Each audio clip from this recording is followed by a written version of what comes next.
Eu sou a Fernanda Belfort. E eu sou a Andréa Janer. E bem-vindos a mais um Duplo Clique. Essa semana teve muita coisa, né, Dea? Eu tô chegando de viagem.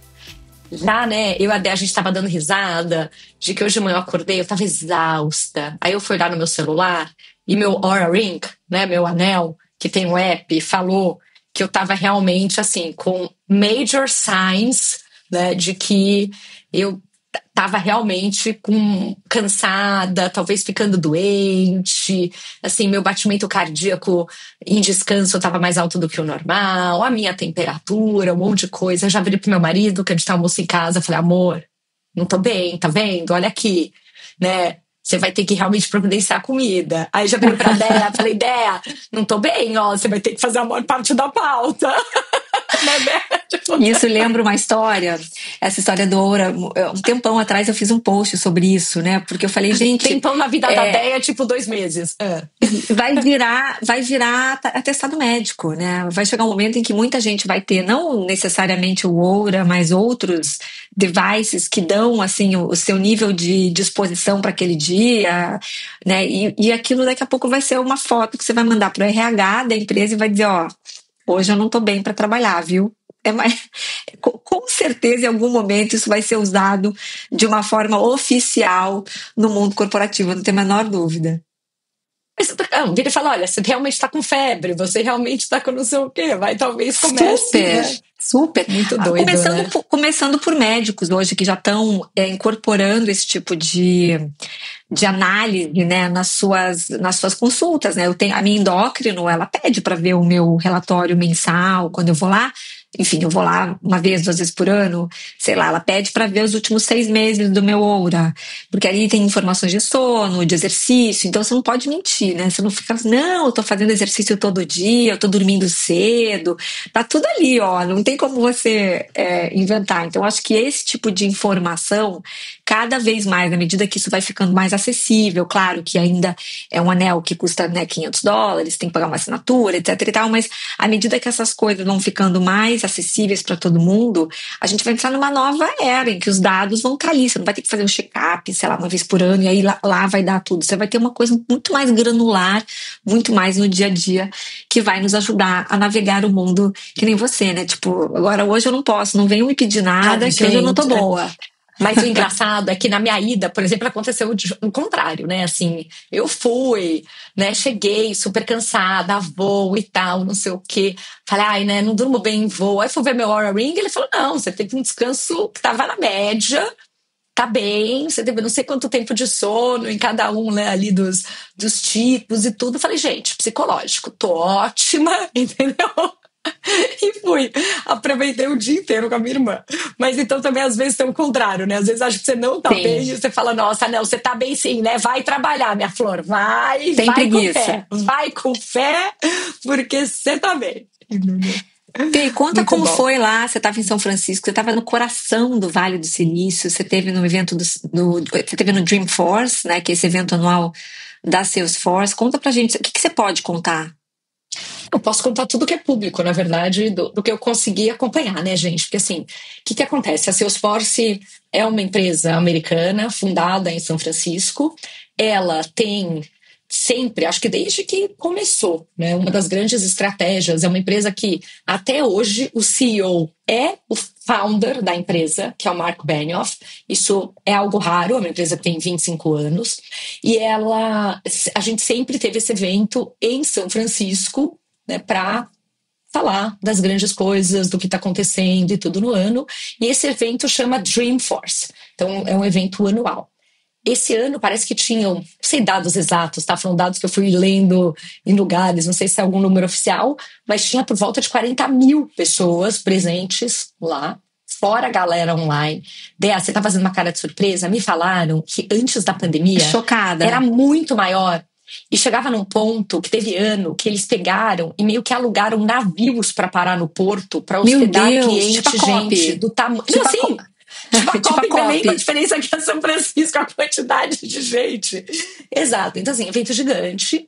Muita gente acompanha online, senta lá no site da Salesforce, Salesforce Plus, né, mais, tem todos os conteúdos. Esse ano eu achei ótimo, porque eles colocaram todos os keynotes, a maior parte das sessões e tal, estão no YouTube, porque acho que é muito mais fácil, né, de você conseguir entrar, assistir, fazer download e tudo. A Dea sabe, vocês também, que eu sou super fã do YouTube Pago, porque você consegue ter todas essas funcionalidades. E então tem muita coisa. E eu até, né, Dea, a gente estava conversando um pouco, né? Eu peguei e no voo da volta, o meu primeiro voo, eu até comprei internet e fiquei colocando os links do YouTube dentro de um notebook Alema. Então eu peguei os keynotes, porque a gente fica lá com cliente, eu fico muito em reunião, assim, tem um cliente que vai ter uma reunião com o cara de produto, de um produto X de marketing. Então eu fico muitas vezes, não tô assistindo as apresentações, porque eu tô mais nesse outro trabalho de estar acompanhando clientes em agendas específicas e coisas assim. Então depois você fala, preciso fazer um catch-up, né, do que aconteceu. Coloquei tudo no notebook Alema, e depois a Dea vai contar o que ela está experimentando aí com apps e coisas assim, então a gente já tem um bom gancho. Mas tudo que se fala hoje é em volta da empresa agêntica. Né? Então, quem segue a gente aqui sempre já está por dentro disso, né? De que agentes são quando você usa todas essas tecnologias de inteligência artificial para conseguir não só ter respostas, mas efetivamente fazer coisas. Então, isso é algo, né, que você faz, e daí você pode começar a usar esses agentes em N camadas. Né? Tem essa discussão que eu sei que a gente vai entrar daqui a pouco, né, Dea, de puxa, mas será que no futuro a gente vai precisar desses apps? Né? Ou a gente vai fazer tudo com IA direto nos dados. Né? Então, tem um pouco dessa discussão. A gente acredita para a finalidade corporativa, né? Para a vida pessoal talvez seja diferente. A gente acredita que a gente não vai não ter mais apps, até porque, e é uma coisa que eu estava batendo papo com um amigo também, né? Que imagina você pegar e ter que entender todas as regras de um negócio e estabelecer tudo isso e colocar agentes fazendo essa governança e esse controle e tudo isso numa base que é 100% dados com agentes entrando. Sim, você não tem muito contorno para fazer as coisas, né? Então acho que tem vários pontos aí, mas toda a ideia é de você ter uma plataforma, que hoje a parte de dados também está nisso, que você tem acesso ao dado, né? Você ter as aplicações, as formas de entregar as experiências para o cliente e tudo isso. Você ter a inteligência, né, para IA fazer as coisas, e você ter agentes permitindo uma série de coisas ali. Então, permitindo desde que você consiga, né, uma das conversas que tem marketing é, imagina você faz um mega esforço, de repente você está falando da Oxygen, né? Assim, na Oxygen, talvez você não tenha isso, mas uma grande empresa que manda uma mensagem e manda um e-mail, né? Que é não responda, alguma coisa. Pô, você está gastando um mega esforço para falar com essa pessoa, você manda um e-mail, não responda. Não responda, eu acho bizarro. Do not reply, né? Então imagina que você pode ter um agente que, se a pessoa responder e falar, adorei, quero a blusa azul que está nesse e-mail, entendeu? Em oferta. Né? Um agente que vai conseguir entender todo esse contexto e falar, puxa, que ótimo, eu vi que geralmente você compra o tamanho M, que você fica em tal lugar, né? Como que você prefere? Você tem dúvida? Você quer já ir para o pagamento? Imagina você poder conversar como se fosse uma pessoa. Né? Imagina, então, a quantidade de coisas que os agentes podem fazer e o quanto pode melhorar a experiência é enorme. Também tem o lado dos agentes ajudando a falar com a tecnologia, né? Assim, imagina que uma pessoa precisava aprender para fazer uma campanha na Salesforce, lá no Salesforce, para mandar uma campanha de marketing, para fazer um monte de coisa, que agora você pode começar a usar agentes para fazer isso, né? Criar um segmento, fazer a campanha. Então, um monte de coisa.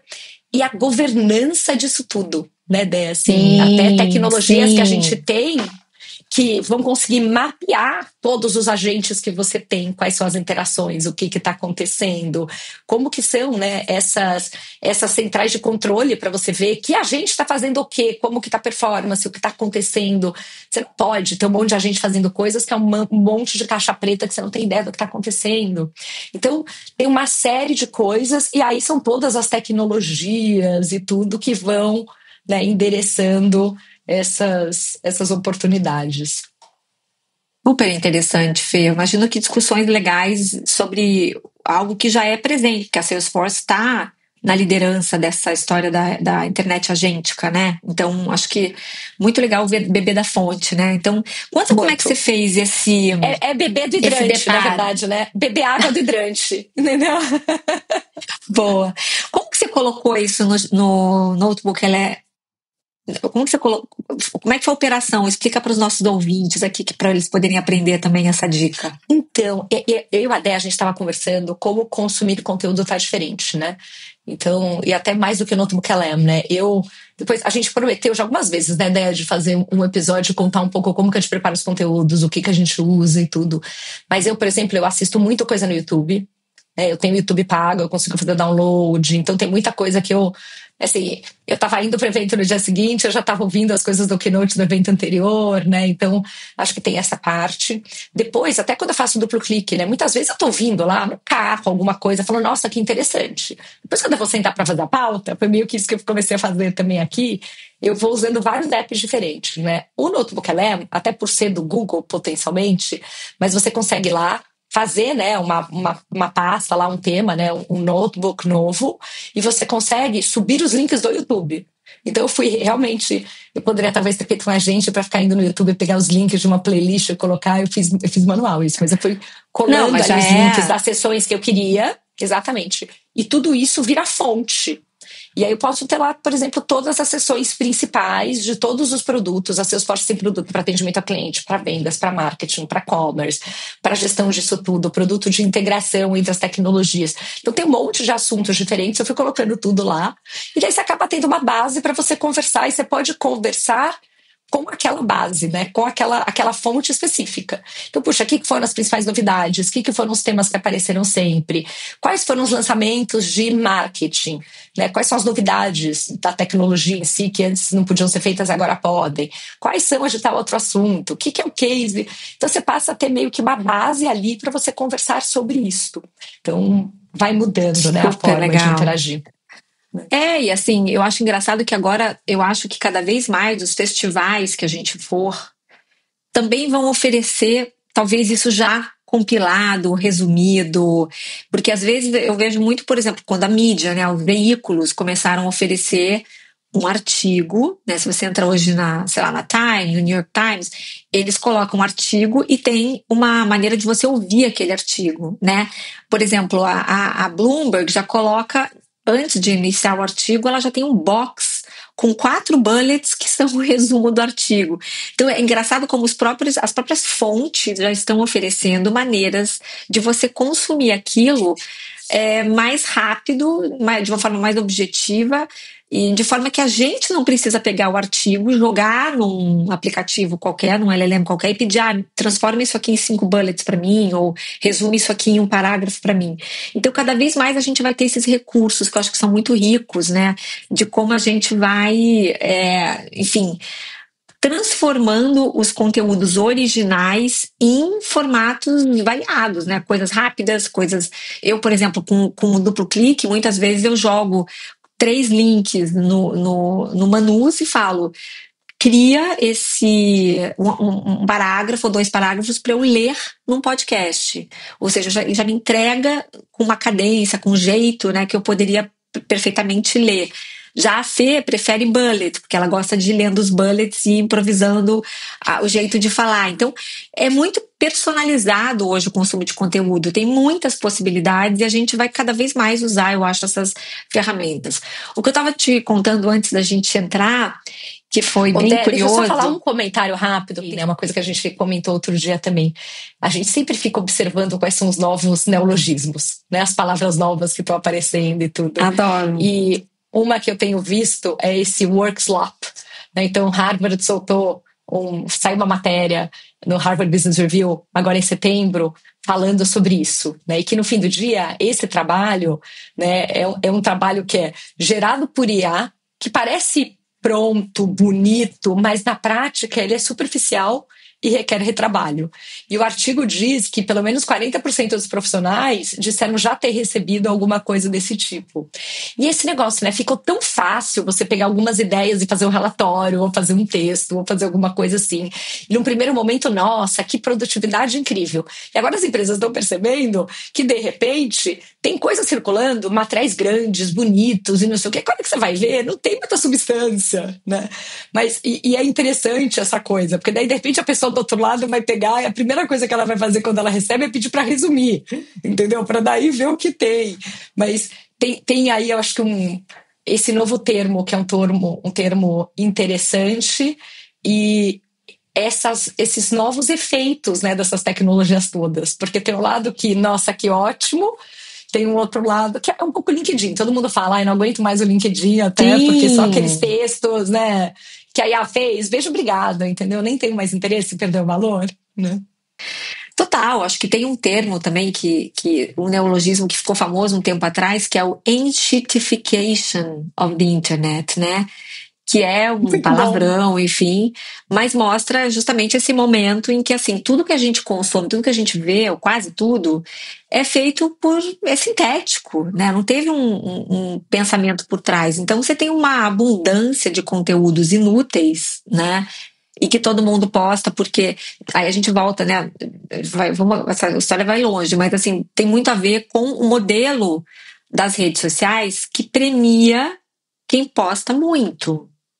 Não é nem muito, né? Tem um equilíbrio. Você não pode postar assim, fazer 3 posts por dia no Instagram, mas você tem que fazer todo dia um post pro feed, 3 ou 4 stories, você tem que fazer reels. Existem essas formulinhas que hoje em dia até o pessoal questiona muito, porque o algoritmo muda tanto, né? Que isso nem é muito definitivo, mas existe um padrão de compartilhamento de conteúdo que é exatamente por isso que a gente está vendo a enshittification da internet. Porque como a pessoa tem que postar várias vezes ao dia, na semana, para poder continuar sendo relevante na plataforma, né, continuar aparecendo para todo mundo, ela fica inventando moda, porque ninguém tem uma vida assim tão interessante que você tem assim 10 stories por dia, né? A gente tem que trabalhar, pagar boleto, a gente acorda de cara lavada, né? Nem todo mundo consegue almoçar num lugar incrível ou fazer ginástica num lugar maravilhoso. Assim, a vida é a vida normal de todos nós, mas isso obriga as pessoas a ficarem postando loucamente, porque aí você, né, ranqueia bem lá, o algoritmo te coloca numa situação que você acaba sendo mais relevante. Então é por isso essa enshittification. De acho que 90% do que eu vejo nas redes hoje eu não precisava ter visto, gente. Não é relevante para mim, né? Então eu acho que é isso que a gente está vendo. Mas uma coisa que eu achei muito curiosa, a experiência que eu tive ontem, foi que eu tenho eu uso vários aplicativos para guardar os conteúdos que eu preciso ter para referência, para ler depois, para, enfim, guardar mesmo. Então eu uso desde o favorite do Instagram. De second brain, né? Que tem exatamente, livro, assim, né? Eu adoro essa frase. A gente deveria ter um livro que chama Second Brain, e a teoria é que a gente deveria usar nosso cérebro para ter ideias, para criar coisas, não para ficar lembrando coisas. E que você precisa ter sistemas que você vai anotando. Eu e a Dea já fazemos isso há bastante tempo, né, Dea? Maravilhoso. E não está tudo consolidado e não necessariamente precisa estar na teoria do livro, precisa simplesmente funcionar, entendeu? Sim. Então, assim, tem coisa que é no Notes ali do iPad, que você vai anotando coisa. Eu e a Desses um dia encontraram a gente num SX, alguma coisa assim, né, num festival, a gente tira foto e já vai anotando e põe tudo no Notes e tudo. E um dia você precisar, fala, nossa, eu queria falar desse assunto. Isso passa a ser um repertório que você tem meio que da sua memória, né? Mas fala dessa para... Essa discussão é interessante porque assim, a gente acaba usando essas ferramentas como um HD externo da nossa memória, né? Eu lembro que a primeira vez que eu tomei conhecimento esses devices tipo Plod, que podem gravar tudo, né? Tem gente que está usando devices tipo Plod, até o próprio Plod, como se fosse um colar, como se fosse uma pulseira, e ele fica ali gravando o dia inteiro o que acontece ao seu redor, as suas interações, né? Ele grava o áudio, na verdade, dessas interações todas, de forma que a nossa memória está preservada ali. Então, se você quer lembrar, enfim, o que você comeu no restaurante tal, ele vai lembrar o seu pedido. Ele vai ver que você pediu pro garçom o prato assim, assim, assado. Ele vai loucura, gravar uma né? conversa que você tem com alguém para depois você... Mas peraí, briga de marido e mulher é ótimo, né? Tipo, eu falei tal coisa, ele me disse tal coisa, Tá então aqui a prova, a falei prova tá sim. aqui. Não, é. E é Então, muito tudo doido, porque a isso... memória, a gente não tem a memória de tudo, né? A memória é uma peneira. A gente guarda uma parte das coisas e a memória muda ao longo do tempo, né? Porque de repente tem uma coisa que a gente tinha uma memória de uma coisa e depois a gente já começa a perceber aquilo de um jeito diferente. Isso vai Claro. mudar, é que a gente vai entrar nas coisas filosóficas, mas tudo bem, vou voltar. Sim. Volta pro seu app. E aí eu acho que essa maneira de você terceirizar sua memória, né? Você ter um HD externo com tudo que você falou, disse e tal, isso pode ser é estranho, mas por outro lado pode ser muito interessante. Então eu acho que é uma dessas coisas novas que a gente não tem muito ainda controle ou até mesmo noção do que de como vai impactar a nossa vida, né? Mas isso está ficando cada vez mais comum, a gente ter lugares para guardar o que acontece com a gente. Então eu tenho sei lá, uma rede complexa aí, um emaranhado de aplicativos que eu uso para guardar as coisas que me interessam. Então, desde um WhatsApp comigo mesma, que acho que muita gente que vai estar nos ouvindo aqui também usa esse método rudimentar, de você criar um grupo com você, e aí você fica jogando lá um monte de link, foto, enfim, coisas que você precisa lembrar. Eu uso, enfim, Trello, Notion, que são aplicativos, né? São ferramentas assim para produtividade e tudo mais. Uso Notes Notes do iPhone, do iPad, que tem tá muita cada vez coisa. Melhor. Tá cada e você vez não melhor. precisa estar conectada na internet, ele abre na hora, porque eu cansei de Notion, né, por causa disso, assim, às vezes você não está conectado, tô usando É cada muito vez mais complexo. O user experience do Notion, por exemplo, você precisa fazer um curso para aprender a usar o Notion, né? Então o app de Notes, ele é muito simples, está sempre ali, você abre, já escreve, ele é rápido e tal. Mas... E já dá para fazer busca das fotos em texto, que também Olha, é uma grande diferencial. Mas eu sei que isso estava me incomodando, assim, porque fica um pouco espalhado. Aí quando você quer lembrar de uma coisa, você fala assim, gente, será que eu mandei isso no meu grupo de WhatsApp comigo mesma? Será que eu subi isso no Trello? Será que eu guardei aonde? E aí salvei ontem o post do Instagram, né? Assim, quer dizer... E aí ontem eu parei e falei assim, vou abrir uma luz e vou tentar resolver isso. Estava um dia feio, chuvoso, ventando. Falei, vou me dedicar a isso hoje. Aí eu pedi para o Manus me ajudar a encontrar um app. Eu pensei no Evernote, não sei se você foi usuária do Evernote, eu usei Evernote muitos anos atrás, acho que mais de 10 anos atrás eu usava o Evernote para organizar receitas, dicas de viagem, eu tinha lá os caderninhos, né? Então, dicas de Paris, dicas de Nova York, aí ficava tentando organizar, enfim. E eu queria que o Manus me ajudasse a achar algum app mais recente que pudesse me ajudar a organizar em pastas todas essas ideias, mas que ele pudesse aceitar por WhatsApp. Eu quero poder jogar no WhatsApp, eu quero um aplicativo que encaminhe automaticamente esses links, ou essas fotos, ou esses textos com inteligência artificial para a pasta devida, né? E aí ele começou a dizer, que legal sua ideia, mas assim, eu acho que a melhor solução é o Notion. Não, primeiro assim, manda para mim por e-mail que eu organizo para você. Eu falei, não, Manus, esquece, eu não vou mandar e-mail. E-mail é a coisa que eu menos uso hoje em dia. Eu devo ter 14 mil e-mails não lidos no meu Gmail. Eu não sou uma pessoa de e-mail. Então, e-mail não vai ser. Então, vamos, quem sabe, de outro aplicativo. Pode ser o Notion. Eu falei, não, o Notion também acho muito complexo, até abrir, pode não estar conectada. E aí ele falou, bom, tem uma terceira opção aqui, eu posso criar um aplicativo para você. Falei, poxa, Manus, agora você me provocou, vamos lá, você vai criar esse aplicativo para mim? Ele, sim, claro, me diga como é que você quer o aplicativo e eu crio para você. Gente, as próximas 4 horas eu passei criando o aplicativo com o Manus. E ele criou. Chama Smart Drafts. Mas como foi esse processo? Aí você ficou falando o que você queria. Eu falei assim, eu quero. Seu telefone tem um app agora. Então, ele primeiro começou a dizer que com o WhatsApp ele não tinha integração. Ele não podia trabalhar com o WhatsApp. Ele podia trabalhar com o Telegram. Eu poderia mandar para o Telegram e ele pegar do Telegram e organizar. Eu falei, não, o Telegram também não tenho o hábito de usar, não é uma coisa que eu uso. Aí ele assim, então eu vou fazer o seguinte, eu vou criar um app que você vai colocar na sua home do seu celular e eu vou criar vai ter uma pastinha. Eu fui construindo assim, falei, bom, primeiro agora eu quero poder te mandar um link, né? Aí ele fez um campo, né? Ele criou um aplicativo mesmo, uma interface, né, na tela, que ele criou um campo onde eu podia jogar um link.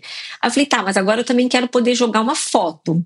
E a inteligência artificial vai ter que ler essa foto, né, interpretar essa foto e entender se é uma foto de um produto de beleza, se é uma foto de uma roupa que eu vi online. É um print screen, é a coisa que eu mais faço, é print screen. E aí, gente, ele foi me dando as opções e eu ia voltando para ele e dizia, não, eu preciso que você crie agora uma lista com pastas pré-determinadas com os assuntos que eu já sei que eu vou usar bastante. Então eu criei uma lista lá com beleza, que são produtos de beleza que eu pego em alguma influenciadora, que ela deu uma dica de um creme, fashion, né, uma coisa de moda que eu vi em algum Instagram, dicas de viagem para certas cidades. Então eu criei uma lista de pastas pré-determinadas. Eu pedi para ele organizar essas pastas com íconezinhos. Depois eu pedi para ele me permitir alterar a ordem dessas pastas, tipo drag and drop. Eu queria que dentro das pastas tivesse um campo para eu jogar. Gente, ele criou tudo. Inclusive uma pasta de senhas, porque eu sou péssima com senhas, tá? Eu sou uma pessoa péssima com senhas, eu tenho um bloqueio. Não, eu pedi para ele criar uma pasta de senhas com senhas. Com senhas para eu abrir a pasta. Agora eu fiquei... Não, eu sei, amiga, entendi, mas calma, que aí eu não sei se vai passar pelo meu critério de segurança, mas tudo bem, vai, continua, eu tô achando muito bonito, mas assim, senha a gente não vai estar guardando nesse app, a gente vai estar guardando no da Apple, mas tudo bem. Depois eu vou chamar o Lars pra ter essa conversa, o marido da Débora, tô brincando. Eu criei no Notes, uma nota, o Lars que me deu essa ideia, porque depois de ele ter testado comigo LastPass, vários aplicativos de senha, eu esqueci a senha principal, então eu esqueci a master senha, e assim, a gente optou por uma coisa bem básica, que é uma pasta dentro do Notes. Não vamos contar seu sistema também para ninguém te hackear. Tá, não precisamos contar seu sistema, tá bom. Não precisamos contar seu sistema, amiga. Não vou contar a senha, Tô quase contando qual é a senha. Tá, obrigada. Mas enfim, gente, você vai fazendo passo a passo. O que as pessoas precisam entender é que assim, ele é capaz de fazer tudo pra você. Só não é uma coisa rápida, você tem que se dedicar a construir. E deu certo. Tá aqui, ó, vou mostrar pra você a interfacezinha que ele criou pra mim, ó. Que bonitinho. Minhas pastas. Super. E aí eu tiro foto de alguma coisa, eu pego um link, jogo. Ele tem um sinalzinho de mais aqui embaixo, não sei se dá pra ver na tela, mas ele tem um sinalzinho de mais. Eu clico no mais, aí ele abre esta tela, em que tem aqui a opção texto, link ou imagem, que são as 3 coisas que eu mais mando, que eu pedi pra ele fazer assim. Aí quando eu clico em imagem, ele ainda pergunta se é uma foto que está na minha galeria ou se eu vou tirar uma foto nova. E aí quer dizer, você vai conseguindo por tudo. Ele lê maravilhoso. Ele lê qual é a foto, por exemplo, eu testei com várias coisas, sei lá, uma foto que eu peguei no Instagram de uma influenciadora que tinha várias cores de esmalte nudes, assim, terrosos. E aí a primeira vez que eu subi essa foto, ele catalogou como numa pasta que ele inventou chamada Outros. Aí eu voltei e falei, não. Preguiçoso não. Seu Warming falou que você tá cansado hoje pra estar com preguiça. Não, volta aqui. Aí eu falei, não senhor, não é Outros não, tá claramente, eu ainda escrevi no texto, escrevi esmaltes, então você tinha que ser capaz de identificar. E eu tinha uma pasta chamada Beauty, então eu achei que era um trabalho relativamente fácil. Aí ele volta e fala, entendi, percebi agora que eu não estou, ele abriu aspas, lendo a foto. Espera um minuto que eu vou agora acrescentar essa camada. E aí ele fica lá trabalhando, daqui a pouco ele volta e fala, pronto, pode publicar de novo o app, porque eu já fiz essa alteração. Aí você aperta em Publish, que ele dá um botão ali de Publish, você publica, fecha o aplicativo, abre de novo e tcharam, tá lá essa atualização. Então assim, gente, eu fiquei vibe coding durante 4 horas com ele. E assim, é perfeito, é super legal, é divertido, é leve, é fácil. Você não precisa entender nada de código, é só você ir orientando a ferramenta sobre as coisas que você quer que ele resolva e ele vai resolvendo, né? Aí no final, ontem ficou tão bom meu app que eu falei, E se eu quiser compartilhar esse app com as pessoas, eu posso? Ele, claro, eu te dou um link, você passa para as pessoas e elas podem usar. Então, gente, pensa em como isso vai revolucionar o mundo, inclusive da monetização dos aplicativos.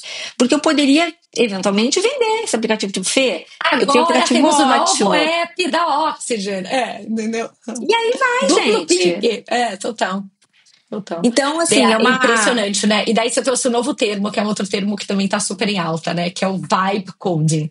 Que é esse Vibe negócio coding. que é você pedir alguma coisa, né? E até um termo que os programadores usam, que é você pedir alguma coisa, deixar a inteligência artificial criar, e é isso. Você não vai depois ficar linha a linha revisando, você vai aceitar aquilo. E o que a gente conversa muito em tecnologia é assim, para fazer protótipo, tem uma série de coisas que isso é maravilhoso, né? Para você realmente ter um sistema corporativo da tua empresa, do negócio Claro. feito com vibe coding, porque daí tem ele questões que são, cara, qual que é a segurança? Onde está esse banco de dados? Como que é? Qual que é o backup? Se der um problema no teu app, como que você recupera essas informações todas? Depois eu acho que tem algumas perguntas que você precisa fazer para ele que são essas, assim, sabe? Super. Segurança acho que não tanto, porque você não colocando as suas senhas, você tá com conteúdo que não é sensível, né? Tudo bem, se alguém acessar as suas anotações de... Tudo bem, né? Não é uma coisa que tem uma implicação, mas assim, onde está o backup? Como que eu garanto que eu não perco isso? Né? Assim, como que eu consigo integrar com outras coisas? E ir fazendo, mas é esse novo mundo. Por isso que a gente estava falando há capítulos atrás, né, Dea? De que teve um monte de gente que foi fazer faculdade de programação, porque falaram, se tem uma coisa que não vai faltar emprego é para programador. E de repente agora os empregos mais júniores de programação, você pode ficar assim, 24/7 interagindo com respostas em segundos versus ter uma pessoa do seu lado que você está ensinando. Total. Essa é uma história até bem irônica, assim, porque os próprios desenvolvedores que criaram essas ferramentas serão os primeiros a perderem o emprego para essas ferramentas, né? Então, isso é uma coisa realmente muito, muito, muito maluca que está acontecendo. Mas é isso mesmo. As ferramentas estão ficando cada vez mais amigáveis, né, de forma que uma pessoa que não entende absolutamente nada de código vai comandando a ferramenta através de prompts. E assim, gente, prompts que, na verdade, é uma conversa. É como se você tivesse um assistente mesmo trabalhando do seu lado, um estagiário, e você vai dando, né, agora faz assim. Sim. Não ficou bom. Agora, não, esse jeito aqui não gostei. Tenta fazer de outro jeito. Sim. Aí ele volta e te mostra. Gostou? Ficou bom assim? Ainda não. Faz assado. É exatamente a mesma situação de você treinar uma pessoa para fazer uma tarefa para você. Não, maravilhoso. E você sabe que programação tem duas coisas da programação, né? Tem uma que é a linguagem em si, né? O que você vai escrever. Tem a outra que é você conseguir observar o mundo, o processo, o que for, e transformar aquilo em regras, né? Num framework, que é isso, assim, né? Você virar e falar assim, cara, quando a gente fala que você tem que brifar alguma coisa, o que você teria que brifar para esse programador? Então é mais um exercício seu de falar, peraí, o que eu quero? Como eu quero que seja a entrada de dados? Como eu quero que esse negócio funcione? Como eu quero que seja a interface? Como eu quero que sejam as coisas das pastas? O que eu preciso com isso? Para isso acontecer, tem que subir uma imagem, daí precisa processar isso, aí precisa fazer aquilo. Você precisa ter desse pensamento estruturado, né? De conseguir pegar uma coisa que você fala, sei lá, queria um app. E conseguir fazer uma pedidos... dor, né? Você parte de uma dor. Qual é a dor? A dor eu preciso, né, de uma coisa que resolva tal coisa. E aí você não precisa ter tudo pronto. Você faz um prompt inicial e você vai construindo em cima, né? Que eu acho que é muito interessante. Perfeito, que você vai conseguindo fazer essa interação. E acho que isso que é uma coisa incrível, porque tem um lado que é a programação em si, não necessariamente a parte mais difícil, no nível mais iniciante, obviamente, né? Mas essa capacidade de você conseguir observar e entender o que você quer, isso é um processo. Então, se você tivesse que brifar alguém para fazer um app, provavelmente você ia passar um tempão pensando o que você quer, para depois pedir, aí a pessoa na hora de fazer ia inferir um monte de coisa, aí depois para você fazer a próxima versão ia ser super complicado, e agora você fica aí, conversando e fazendo. Né? Então, e é legal, porque até nisso você precisa ter repertório. Porque como é que eu invento? Como é que eu sabia o que eu queria como resultado final? Foi como você sabia que você podia pedir isso para o Manus, de falar, puxa, né, assim, quero que você me ajude, você não pode fazer alguma coisa, ou, né? E é legal, porque aí você vê realmente o que muita gente acredita, que é esse momento que a gente está vivendo, que é essa essa colaboração entre a máquina e o homem, né? Porque a gente tem ideias baseadas em experiências ou referências que a gente já tinha, né? Tipo, essa história de drag and drop, por exemplo, né? De mudar a ordem das pastas. Deve ter alguma coisa que eu nem lembro agora o que, mas essa referência eu tinha no meu cérebro, assim, na minha memória. Você conseguiu, uma coisa que eu apertava. Eu Sim. apertava um box, né, uma das pastas, e ela ia para onde eu queria, né? Então, eu queria mudar a ordem, eu queria fazer por ordem alfabética, as pastas e tal. Então, você tem um repertório, e daí você vai jogando para ele coisas que você vai lembrando que você já viu, que você intuitivamente sabe que vai funcionar, e ele vai executando. Então, assim, é magia. Gente, parece magia, e de repente você tem algo que você não precisa ficar mais encapsulado, né? Você não fica mais engessado nos aplicativos que existem. Você cria algo que você imaginou. É muito legal. Ô, gente, e só pra deixar claro, a gente tá gravando domingo de manhã. Então, esse dia que ela passou que tava chuvoso e ela ficou vibe coding um app, foi um sábado à tarde. A gente é pouco grande, né, amiga? Então, gente, esse é o nosso entertainment. O que é entretenimento pra você? Pra mim é fazer um app. E depois sentar e passar o fim de semana fazendo podcast, entendeu? Ai, que delícia. Mas é querida, divertido. mas vamos cair um pouco pra dentro das notícias da semana, porque senão a gente vai ficar aqui, né, maravilhosamente. Eu já tô pensando em vários apps que eu posso fazer na minha vida. Vamos lá. Vamos começar pelo quê, Fê? Eu acho que essa semana teve protestos. A gente tem que ligar os pontos aqui, dar um duplo clique nessa história dos protestos, porque a gente não está falando de um protesto que talvez tenha sido o mais comentado, né? Que foi o No Kings ontem em várias cidades americanas. Você estava lá, você já estava voltando, né, Fê? Você não chegou a pegar os protestos ontem de manhã. lá, né? Não. Bom, para quem está pegando essa história ainda no começo, nesse sábado, ontem, dia 18 de outubro, os Estados Unidos testemunharam a segunda grande onda dos No Kings, dos protestos No Kings, né? Essa é uma hashtag No Kings que foi criada como uma maneira de protestar contra o jeito autoritário, né, do Trump, que começou lá em junho. A gente falou do No Kings aqui, algum episódio que a gente fez naquela época, só que dessa vez a coisa cresceu muito, né? Fala-se em 7 milhões de pessoas nas ruas dos Estados Unidos, em mais de 2.500 cidades, em todos os 50 estados americanos. Então, realmente foi algo muito, muito grande, né? Então, assim, essa crítica, né, que o Trump está agindo como um monarca. Acho que muitos veículos já falaram disso, já colocaram, né, que o Trump realmente estava agindo como um novo imperador, né, que desrespeita as instituições e está aí sugerindo, né, várias vezes ele acena com a possibilidade de um terceiro mandato que nem é permitido ainda hoje, né? Ele está falando que ele vai lá mexer os pauzinhos para poder permitir um terceiro mandato, né? E as pautas dele... Falando super rápido, porque o negócio essa semana, do negócio do terceiro mandato, de quais são as possibilidades que eles estão avaliando para permitir isso. E é muito doido, né? Porque eles estão avaliando coisas do tipo assim, e se o Trump se candidatar como vice-presidente e aí o presidente, né, step down, como é que chama, meu Deus do céu? Renuncia. E ele assume.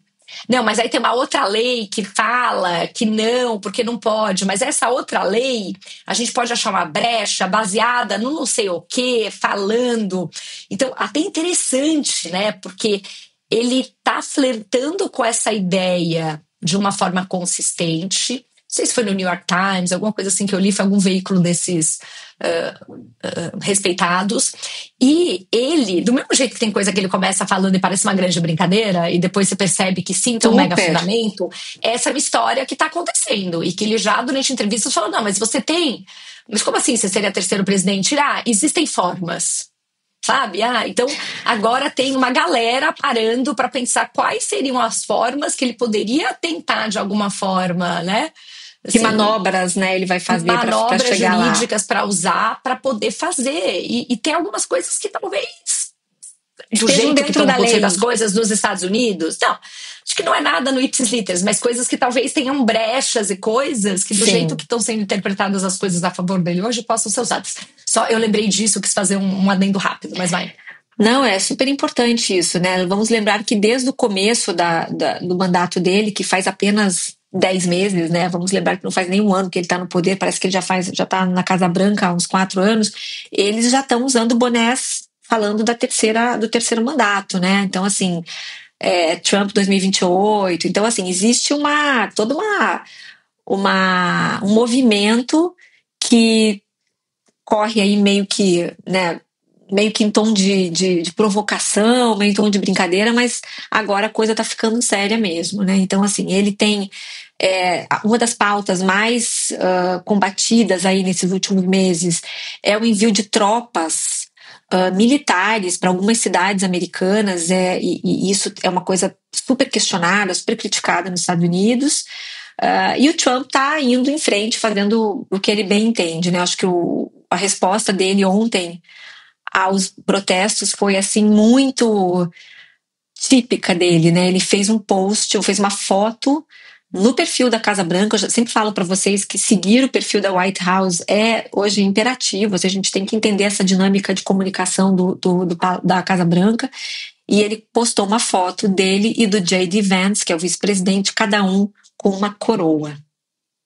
E escreveu a frase "We're built different". Né? Tipo, a gente não... Quase como dando um recado assim, a gente não vai se abalar com essas 7 milhões de pessoas aí nas ruas, com essa hashtag #NoKings. A gente está em outra. Então, assim, bem interessante entender o que está acontecendo. E aí, ampliando um pouco esse olhar, né, a voz das ruas, não é só nos Estados Unidos que a população está tomando as ruas. Eu acho que não deve estar no radar de muita gente o que está acontecendo no Peru.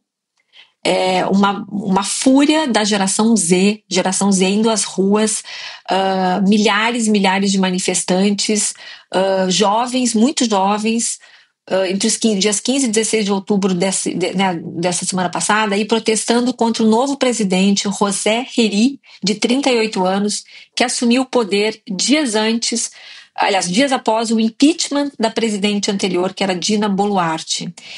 O Heri já é o 7º presidente do Peru em 8 anos. Então, olha a instabilidade política do país, né?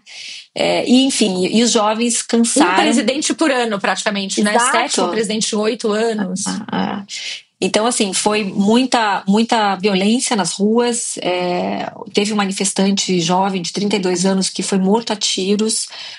Dezenas de policiais e civis ficaram feridos, e o governo acabou decretando estado de emergência em Lima. Então, algo também que a gente não está falando muito, eu não vejo a mídia brasileira falando muito nisso, mas é mais um país aqui da América do Sul enfrentando esse tipo de instabilidade, né? Também esses protestos são contra escândalos de corrupção e coisas que a gente está super acostumado a ver aqui entre os nossos vizinhos, né? Mas é bem preocupante. E outro país que também se encontra numa situação muito parecida é o Marrocos. Desde o final de setembro, que também vem sendo palco de protestos, também liderados por jovens da geração Z. Enfim, e as manifestações estão sendo organizadas pelo Discord. Olha que loucura, né? Então, estão todas acontecendo lá no Discord, também criticando, enfim, a falta de verbas para a saúde, para a educação, enquanto o governo está investindo em estádios para a Copa do Mundo de 2030, que o país vai co-sediar, né? Então, algo também bem preocupante. Já teve muitas mortes, um jovem cineasta de 24 anos, 500 pessoas foram presas, enfim, também as coisas estão bem inflamadas por lá. Perfeito, Dea. Acho que outro tema interessante também está sendo Trump e a Venezuela, né? Assim, a gente já vem falando sobre isso há algum tempo, e a tensão atingiu um novo pico essa semana, depois do Trump confirmar publicamente que ele autorizou a CIA a conduzir operações secretas no país sul-americano. Admitir isso publicamente é muito incomum, né? Foi seguido por declarações de que ataques em território venezuelano vão ser considerados, né? E escalando uma campanha de pressão, né? O que os oficiais americanos querem é a derrubada do Nicolás Maduro. Mas eles não estão... Bom, eles já vêm de alguma forma fazendo esses ataques navais, né? Atacando barcos na costa venezuelana. Sim. Eles já atacaram vários barcos, mataram pelo menos 27 pessoas. Todos eles foram classificados, né, como ações ilegais por membros do Congresso americano e como uma violação do direito internacional pela ONU, mas ele reagiu falando que estavam combatendo, né, drogas e que estava dentro do jogo fazer isso.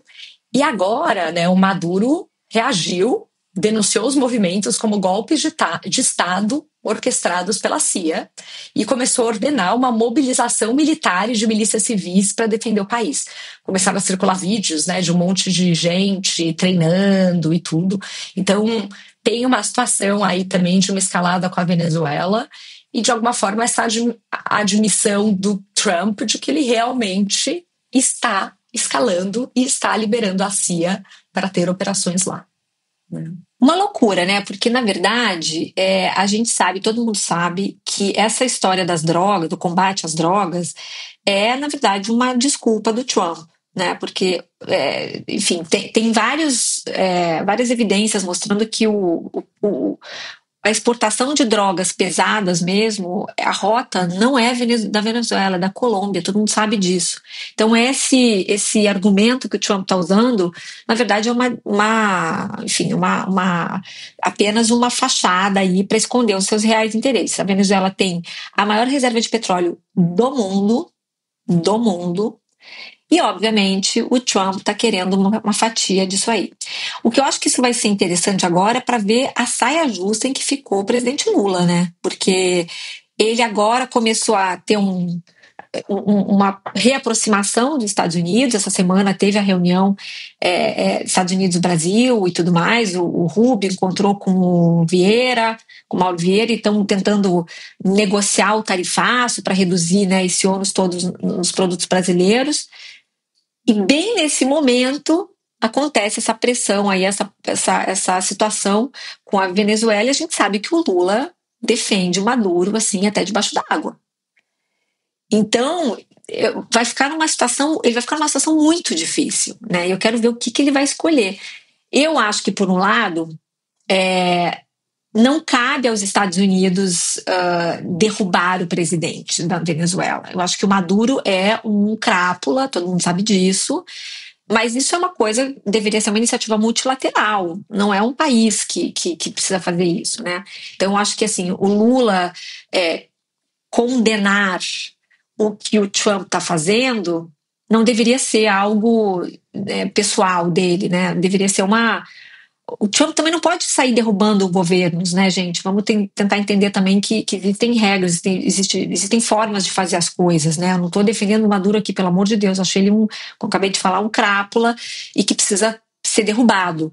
Mas não é um presidente lá e derrubar, né? Senão fica difícil criar ali uma regra para os outros países também, né? Então existe um limite.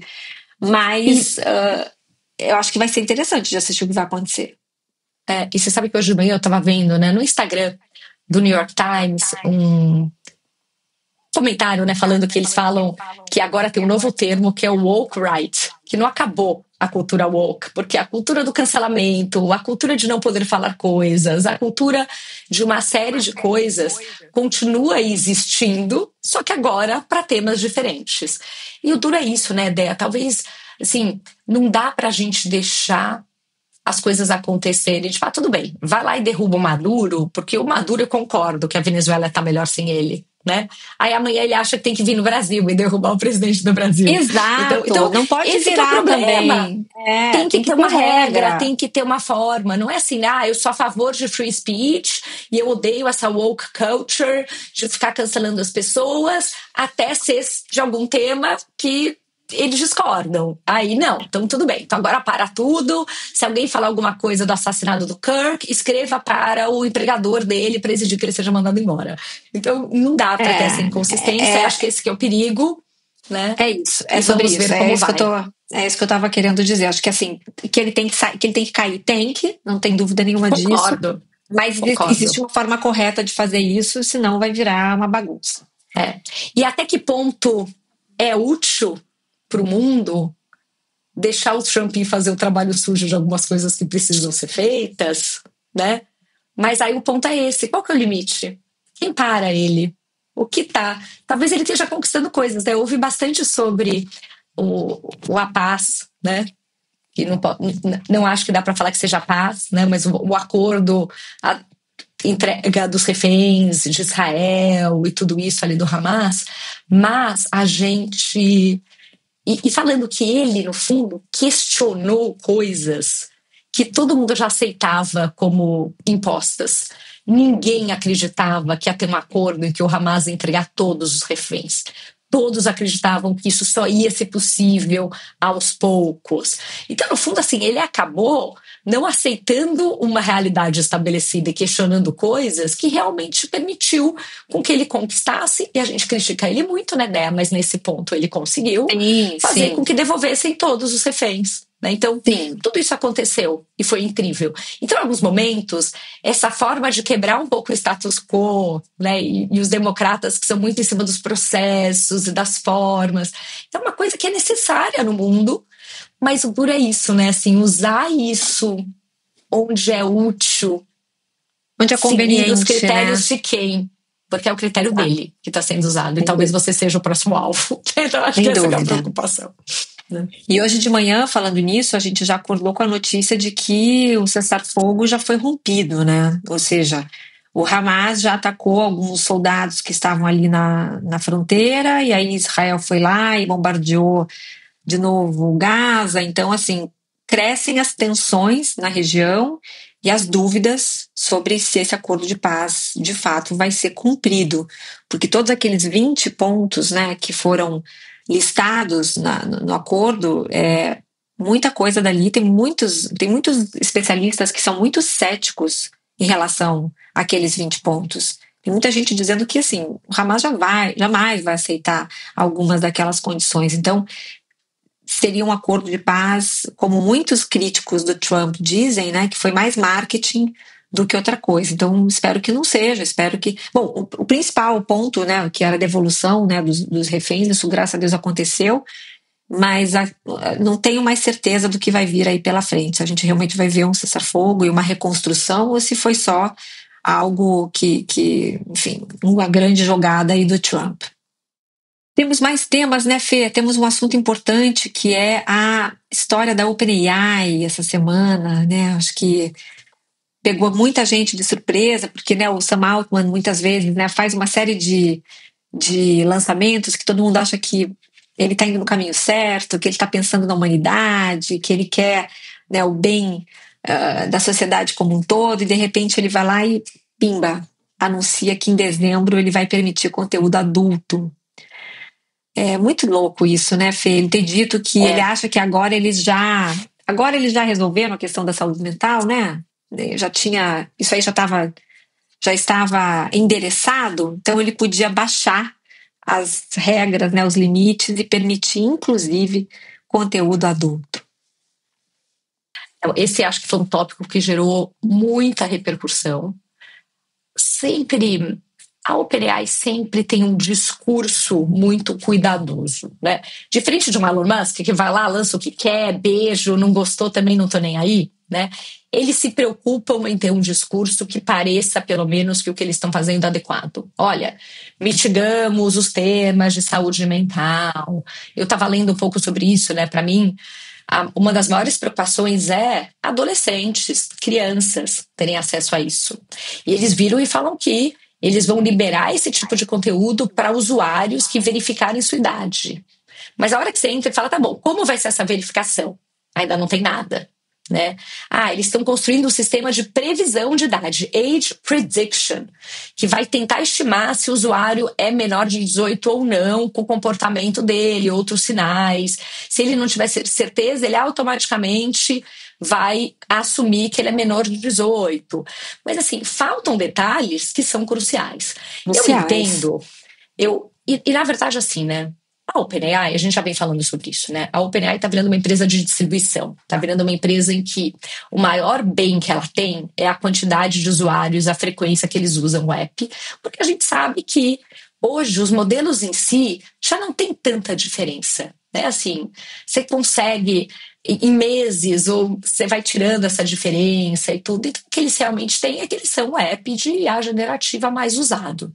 A hora que eu estava até ouvindo num podcast acho que foi Pivot, um do Scott Galloway, que eles estavam falando sobre isso, e ele estava comentando que, se não me engano, 1/4 de todo o movimento que existe na internet, de search, apps e tudo, está ligado a conteúdos adultos, coloquemos desta forma. Sim, o Scott Galloway fala muito, desculpa te interromper, mas então, ele fala muito disso, que a indústria entendeu que hate, até pouco tempo atrás, hate era o que mais vendia na internet. Agora eles acharam uma coisa que vende mais que hate, que é porn. Né? Porn é o novo petróleo, digamos assim. Exatamente. E aí, quando você vê, né, uma empresa, o Sam Altman, construindo uma empresa, que é uma empresa que seu maior bem é ter a atenção das pessoas, porque a gente está, e eu estou usando alguns termos para a gente realmente ficar esperto, porque a gente já viu essa história no passado com o Instagram, né, e com mídia social e com tudo isso. Então, a partir do momento que a atenção, o tempo que você passa no app, tudo isso é o seu maior bem, e tem uma fatia gigante do mercado que ele não está e que outras empresas estão, ele resolveu entrar. Então, obviamente, tem uma parte de negócio por trás. Quando ele entra nisso, ele usa alguns argumentos que eu até entendo do ponto de vista dele, que assim, a gente tem que tratar adulto como adulto, a escolha da pessoa, né, assim, entendo. Posso não gostar, mas entendo. Mas aí a discussão que eu acho que fica muito fácil e que pouca gente discorda é quando você fala, tá bom, mas como que você garante que não vai ter crianças, adolescentes que vão ter acesso a isso? Já que esse é um problema tão grande. Ah, não, a gente vai ter um sistema de restringir idade. Como é o sistema? O sistema funciona? Né? Então, eu acho que aí que entram coisas, e até como pais, estava conversando com amigos também, né? Amigos pais de meninos, que talvez seja uma preocupação maior do que eu, que sou mãe de meninas. Mas, assim, existem formas de você bloquear apps no celular, existem formas de você bloquear algum site de conteúdos adultos. Mesmo assim, você não consegue 100%. Você, né? Seu filho pode receber coisa no WhatsApp, tem um monte de coisa que acontece, mas você consegue restringir um pouco. Como você restringe o que ele está usando dentro do app? E conta compartilhada, e aquela coisa, não, mas tudo bem, você vai deixar ou não ele ter. Ah, tem um parental control. Pelo que eu entendi, o parental control até agora da OpenAI, que você consegue classificar a conta de um adolescente, né, ligada à sua conta, te traz flags se tiver com assuntos que sejam considerados por eles assuntos complicados. Olha, seu filho está falando sobre violência de uma forma, né, que vale a pena você olhar. Mas assim, essas crianças abrem novas contas na internet assim, entendeu? Eu tava falando com um amigo que tem um filho de 10 anos que fala, meu filho, cada vez que tem que fazer uma conta num joguinho, ele abre um e-mail novo e vai lá e faz. Ele tem 35 e-mails no Gmail, ele tem... Então, assim, é muito difícil controlar tudo isso. Sim. E antes de responder essas perguntas, é totalmente irresponsável você liberar esse tipo de coisa. Ah, não, mas ele já teria acesso a isso no Grok. Talvez esse pai não liberasse o Grok para o filho usar, né? Provavelmente não. Então, eu acho que entra um monte de coisa e acho que a gente vai entender melhor, mas a reação geral é de que isto é assustador, né, Bea? Até porque esse é o principal ponto. Super, até porque é uma coisa que ele está prevendo para dezembro, ou seja, amanhã, né? Ele não apresentou, como você mesma disse, os mecanismos, tá tudo muito no ar, né? Ele ainda fez uma declaração muito sleazy, assim, muito... Como é que eu vou explicar em português? Essa coisa um pouco ensaboada, assim, dizendo que eles não têm obrigação... superficial. Assim, tipo, ele falou, a gente não tem obrigação de ser a polícia moral do mundo, nós não seremos os árbitros da moral e dos bons costumes. Ele falou isso, no sentido assim, tipo, vocês que se virem, vocês que lutem, né? Você que cuida do seu filho, você que conversa com seu filho, que é um pouco a postura que eles têm com relação à regulação, né, Fê? Eles têm sido, essa é a postura no sentido de que, eu tô trabalhando aqui para desenvolver AI, e para chegar na AGI. Os reguladores que lutem, né? Vocês que criam aí os mecanismos que eu até obedecerei, mas eu não estou preocupado. Eu acho que você está sendo injusta com eles. Gente, eu estou falando com ironia, tá? Só para não ficar claro. Acho que você está sendo injusta, porque desde o começo ele estava preocupado com o efeito. Ele falou muito sobre renda universal. Não, estou fazendo uma brincadeira tudo com a uma ideia. loucura. Porque assim, no discurso dele, ele vai e fala, não, eu acho que realmente vai tirar empregos, por isso que é super importante, né? O mundo e os bilionários começaram a falar sobre renda universal. Assim, gente, lá falar sobre renda universal é simplesmente uma forma de comprar uma, né, uma licença poética para continuar fazendo o que quer e jogar no colo de outro que tem que fazer. Entendeu? Então é isso. Não vou ser a polícia moral, ok. Né? Então talvez eu realmente escolha não dar acesso ao chat GPT para os meus filhos. Exato. Agora, às vezes a coisa chega num ponto que assim, tá bom, você não vai dar WhatsApp pro seu filho? Você não vai deixar ele ter... Né? Os mais jovens agora acho que estão com uma restrição muito maior de redes sociais hoje que todo mundo entende, mas assim, qual que é o impacto também de deixar de repente seu filho de fora? Por que não faz um app, ideia que é um app só para menor de idade, que só tem módulo de estudante, só tem coisa segura, só tem tudo isso? Como que não estabelece controles, entendeu? Qual é o controle que tem que fazer, entendeu? De subir... Né? Cadê o projeto da Iris lá? Cadê essas coisas todas? Né? Assim, mas não está preocupado, porque vai demorar para ter maturidade desse tipo de controle e o jogo está acontecendo agora. E eles devem estar perdendo nessas coisas. Ninguém então, quer ficar para trás. Ninguém quer ficar para trás. Meu palpite é que, assim, todo mundo está discutindo uma coisa que eu acho que a gente fala pouco aqui, que é a quantidade de dinheiro que precisa para continuar escalando esses modelos. Eles queimam muito dinheiro para ter, enfim, esses data centers, para ter dado, para ter tudo isso. Então ele precisa desse dinheiro que vai vir do porn, porque obviamente muita gente vai pagar para ter acesso a isso e tal, para poder bancar provavelmente essa estrutura.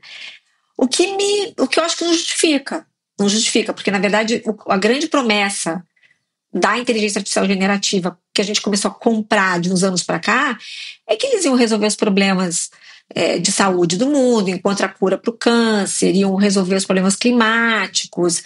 E eu não vejo ninguém usando IA generativa para isso. Né? As coisas continuam indo os investimentos continuam indo para as coisas erradas. Né? Então, assim, isso que me preocupa. Eu não vejo. O Sam Altman até falar, eu não quero ter que decidir entre curar o câncer e criar um próximo modelo. Mas, enfim, é isso, é sobre isso. Ele podia estar fazendo coisas úteis com esse dinheiro, né?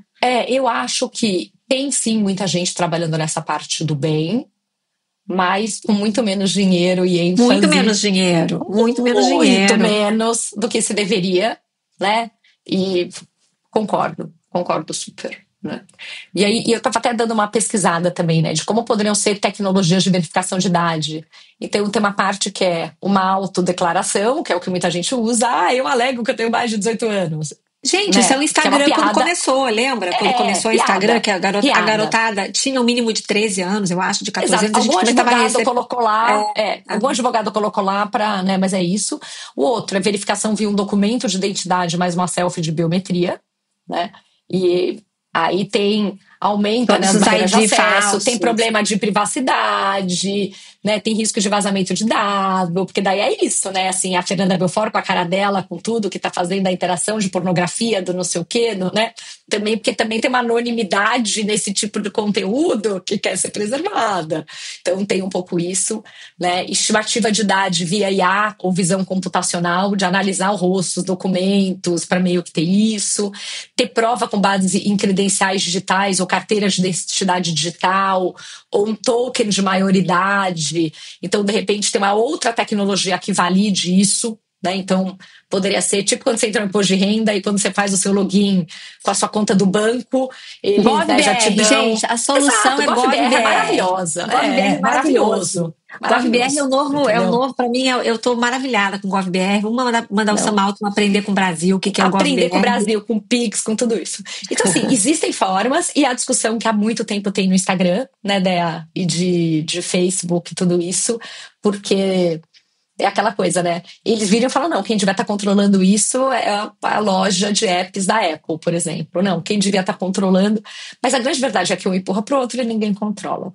E só para fechar esse assunto, que acho que é uma coisa que a gente não fala tanto aqui, mas existe um problema seríssimo hoje, né? De pornografia para adolescentes e tudo. E um ponto que o Scott Galloway fala muito é isso, assim, imagina o quanto alguém que tem acesso a isso a qualquer momento, né, um jovem e tudo, o drive que ele teria para sair, para ir numa festa, para se arriscar, para falar com uma menina, para também é um pouco, né, dessa energia sexual de querer ter um relacionamento sério, querer ter uma namorada, querer tudo para poder viver experiências e coisas que não vão ser substituídas por um companheiro de ar, né, ou por experiências assim pornográficas. Então, ele fala muito dessa falta de fricção, a falta da fricção que esses relacionamentos online trazem, né? E que a gente tá todo mundo viciado no mundo sem fricção e que, né, paquerar alguém numa balada é cheio de fricção, né? Você pode levar um fora, você pode descobrir que a pessoa é chata, a pessoa pode ser grossa com você vai ter que lidar com uma série de situações imprevisíveis ali, né? E isso que os jovens estão tentando evitar, porque hoje em dia online tudo é muito fácil, né? Tudo é muito já automático. Então, são esses problemas que a gente tem que lidar agora, que decorrem desse mundo que a gente mesmo criou. Maravilhoso.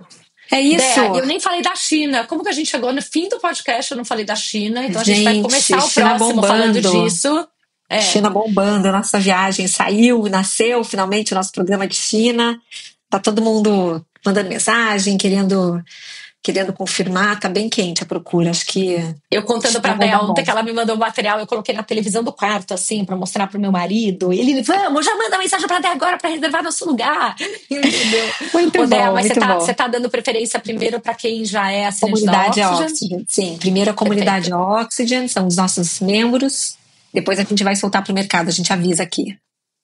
Maravilhoso. Mas se alguém tiver interesse, já pode, de repente, procurar e colocar o nomezinho, né? Acho sim, que deve ter a gente tem uma lista, alguma coisa assim. A gente tem uma lista de interessados, que a gente primeiro está lançando assim, soft launch mesmo, primeiro para as pessoas da comunidade, que estão já muita gente empolgada, já reservando lugar, e aí as vagas que, enfim, sobrarem, a gente vai abrir para o mercado. Então, se você tiver interesse, entra lá no nosso Insta. Lá tem no nosso Linktree, estão todas as informações lá, pode mandar uma mensagem pra gente e vamos torcer para dar certo. Sim. E daí, último ponto só, eu vou te mandar, eu assisti uma apresentação do TED que chama O Estranho Caso da Vida Confortável e Sem Sentido, do Emanuel Aragão. Ele falou no TEDx São Paulo, e é bem interessante, porque ele fala muito disso, né, de como a vida moderna separou a busca e a recompensa, criando conflitos na vida de uma busca que está cada vez mais sem sentido, né? Então, muito disso que você está falando sem fricção e tal, é maravilhoso, vou te mandar. Manda, muito bom. Vou colocar o link aí. Fechado. E felizes em saber que o TED agora vai estar com o Khan Academy, mas a gente pode comentar isso semana que vem. Sim, para ter pautas boas, porque a gente já passou do tempo. Super obrigada. Nem falamos do Príncipe Andrew, que renunciou ao seu título, mas a gente comenta no próximo também. A gente ficou muito tempo, Dé, falando. A gente pode fazer um round-up final, né? O round-up final pode ser esse, né? Conta aí que o príncipe renunciou. Renunciou seus cargos, né, seu cargo oficial, seu papel como membro da realeza. Ele vai continuar príncipe, mas ele renunciou ao título de duque. E também a sua ex-esposa, a duquesa de Ferguson, também a Sarah Ferguson, agora está na dúvida se as filhas continuam com cargo, com funções ou não, mas tudo isso ainda são ecos do caso Epstein, né? Para todo mundo aqui que não lembra, o príncipe Andrew está nos Epstein Files. Ele esteve próximo durante muito tempo do Jeffrey Epstein. Ele foi acusado de abusar de uma menina menor de idade que acabou tirando a própria vida.